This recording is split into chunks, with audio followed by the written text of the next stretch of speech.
Hello, this team will be discussing the rise and fall of Iridium, and my name is Tamal. My name is Aisha. My name is Soha. My name is Hamza. And my name is Muskan. My name is Arshad R. And lastly, my name is Kelvin. Hello, everyone. While going through this case study, The Rise and Fall of Iridium, I found one thing very interesting, which was the name of this project and how it came to be. This is a story about three engineers who were designing this project. They all agreed upon one thing, is how many satellites that they wanted to send to the orbit. So the thing they agreed upon was that they will send 11 satellites each into 7 orbital planes, which came to a total of 77 satellites. So as you may know, iridium is an element of the periodic table. The interesting thing about this is that it is the 77th element of the periodic table, which they believe was perfect for the name, as it symbolized the number of satellites and was a very good name for this project. As such, they decided on this name to be Iridium. The topic of our presentation is the rise and fall of Iridium. What we'll mainly focus on is how it came to be, what problems that they faced, and what were the things that eventually caused its demise. Iridium itself is a very interesting topic.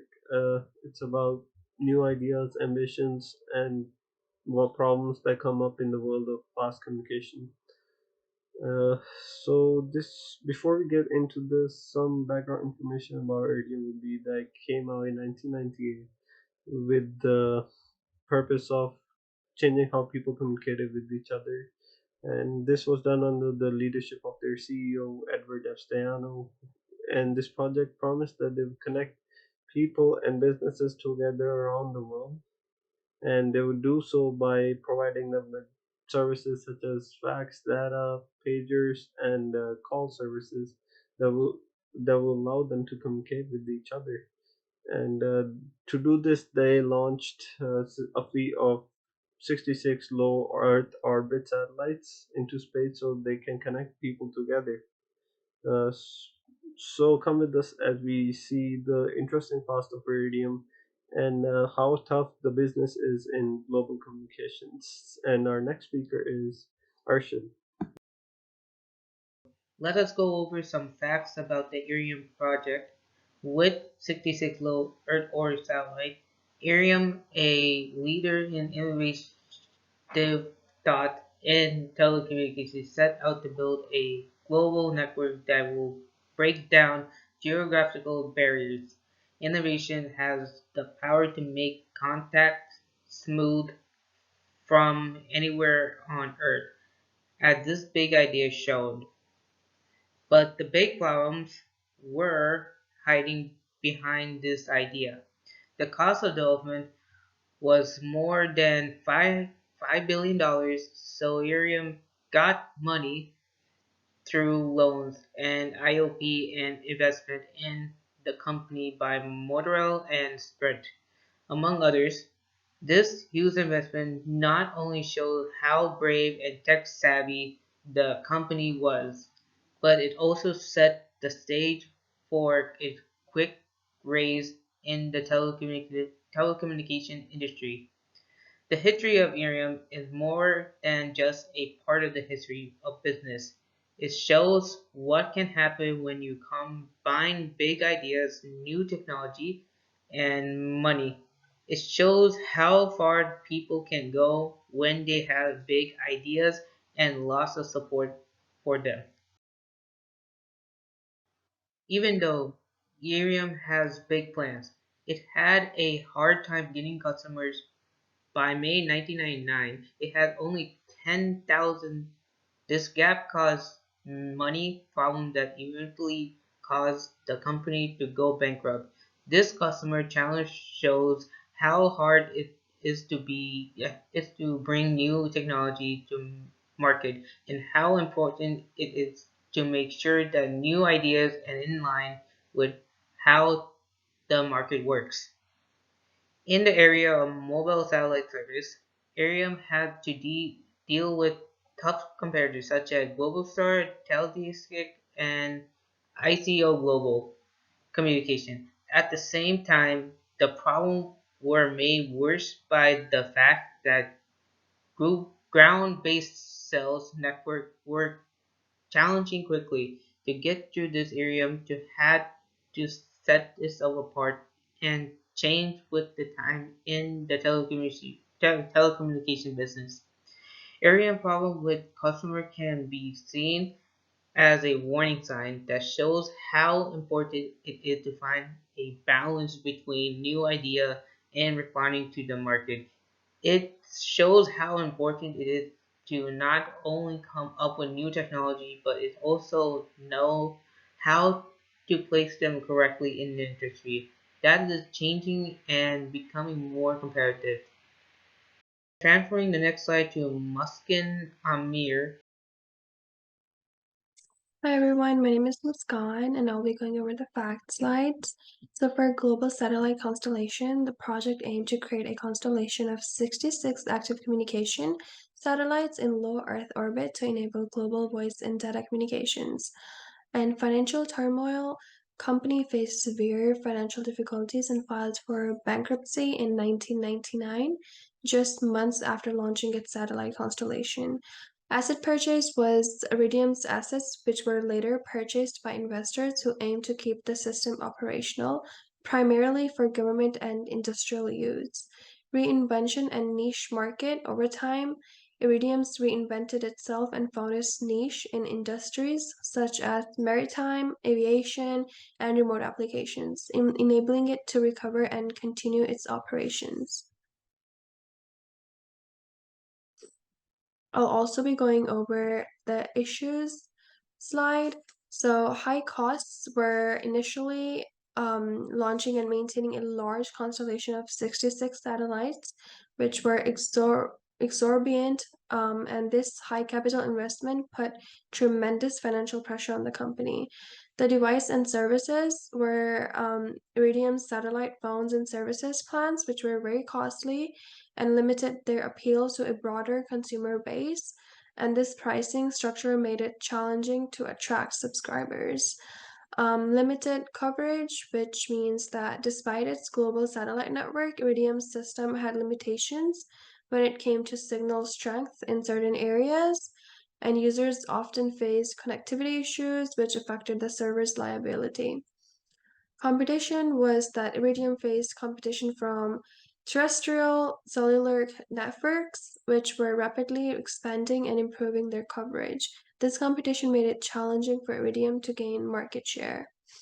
Some rapid technological advancements were that the technology landscape was evolving quickly, and during Iridium's initial development, the demand for global mobile communications were growing. And by the time the system was operational, more advanced and cost-effective alternatives were emerging. And some bankruptcy was accumulated losses and financial difficulties, which led to Iridium's bankruptcy in 1999, and this event marked the fall of the original Iridium project. And that's all. Next presenter will be Soha. So there are a few more issues that led to the fall of Iridium, and one of them was their target market. So they focused on providing services to international business executives who would frequently travel to remote areas where phone service wasn't available. And this is kind of a small target market considering it was the late 1990s and business travelers weren't as common. Another one of the issues was the development time. So they aimed to develop elaborate technology, which took 11 years. And during this time, the target market's needs were already being met by cell phone providers that offered better value than Iridium. And another one was their poor execution. So the service was launched before there were even enough phones available. So this meant that Iridium couldn't even get phones to the few subscribers who did want one. And John Richardson actually argued in multiple board meetings that the Iridium launch in November was not ready. He stated that the service and its providers weren't equipped to launch yet. This leads to the aftermath. So the court set a deadline for Iridium to find qualified buyer for its services, and they were unable to attract a buyer for the March deadline in 2000. So Orbit Call, which was another satellite company, offered Iridium's 50,000 subscribers a 911 rescue package. So this ensured that they wouldn't be left without service. And in November 2000, a new company got court approval to purchase Iridium assets for $25 million. Iridium was awarded a 2-year communications deal that was worth $72 million by the Department of Defense. The next speaker is going to be Tamal Brooks. Let's go over some issues I discovered with Iridium LLC around connection and subscribers. Iridium LLC satellite phones could not connect in buildings, tunnels, urban areas, or high-density areas. This was due to the low Earth orbit or LEO system for the satellites. This system also caused problems called shadowing. In Figure 1, you'll see how close different satellite systems orbit Earth. The disadvantage would be it requires more satellites and the satellites burn up faster, needing replacement every 5 years. Another issue was that Iridium LLC could not get enough subscribers. By the end of 1998, they only had 3,000 subscribers. Iridium required 55,000 subscribers by the end of 1999, but the company needed 600,000 subscribers to break even. We'll now go over what Iridium LLC should have done about their audience and prices. Iridium should have chosen a better target audience for subscribers before releasing their product. Iridium changed its marketing strategy to corporate and industrial companies in 1999. This was to increase low subscriber count they received after product release in 1998. The difference was Iridium was trying to appeal to everyone instead of targeting groups that would have more use for their product. Iridium LLC should have had more appealing prices for their services too. Instead of the 50 cents per minute for a regular cell phone, Iridium's calls cost 7 minutes per minute. Plus, users needed to pay 3,000 for the headset. And Figure 1 shows an example of the Iridium handset. An analyst, Mr. Zor of Forcer, would say 40 to 50 cents a minute was more realistic target for satellite services. The next presenter will be Aisha. Other things that Iridium should have done is have better cost management systems. This includes implementing a strict cost control measure system to help keep the project within their initial budget.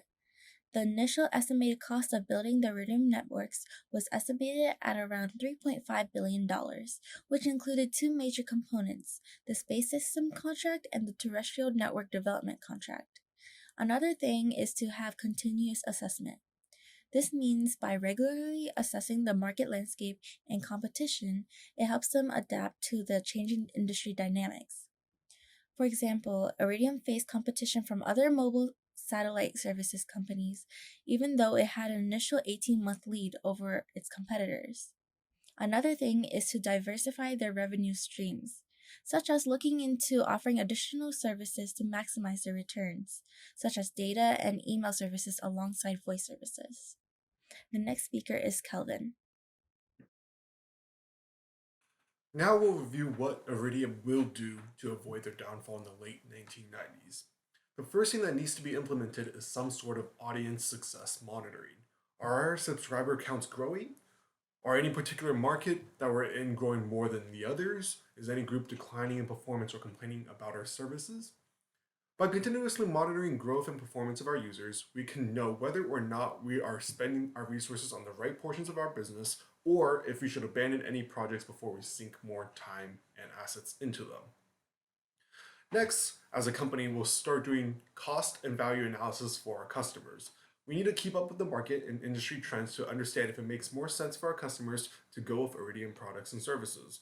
This is one of the mistakes that caused us to go under in the first place. We cannot be marketing to the general public if our satellite phones cost $3,000. It just doesn't make sense. By continuously researching trends in the field, we will now know whether or not we are competitive in the market, and if we need to shift our audiences, which we ended up doing anyways by pivoting to the government and industrial markets. Another thing that needs to be done at Iridium is utilize agile principles throughout all of our company departments. In general, high development time and poor project management skills cause projects to cost more and be released later. Pair that with the fact that Iridium is in the space industry, where testing needs to be done extensively, and the fact that there is a ton of moving and needed parts per project, it is imperative that we move to agile to reduce the cost of development time as much as possible. Especially if other companies at this time are starting to move to quicker project management methods, we definitely need to start using agile. Lastly, we always need to be researching and innovating. For us to successfully get out of bankruptcy, we need to find untapped value from markets that Iridium is not in. This can be in vehicles, in the middle of the ocean, or deserts, or even chips inside cell phones that allow it to make calls on the Iridium network. This will allow Iridium to develop more revenue streams and stay relevant throughout the various industries. Now I'll pass it over to Aisha, who will conclude our case study. So, in conclusion, Iridium, which was founded in 1999, sought to transform global communication by deploying 66 low Earth orbit satellites. But despite offering services like voice calls and data transfers, the story of Iridium highlights the challenges and unexpected setbacks that visionary ventures in the telecommunications industry can face. Difficulties culminated in the company's bankruptcy in 1999, highlighting the downfall of the original Iridium project. But to enhance future projects, adopting agile principles for development efficiency is crucial. Continuous research and innovation are imperative to tap into emerging markets to ensure sustained relevance. The Iridium project serves as a lesson in adaptability and the importance of staying ahead in the dynamic communications industry. Thank you for watching. I hope it was informative for you guys, and we hope that you enjoyed it.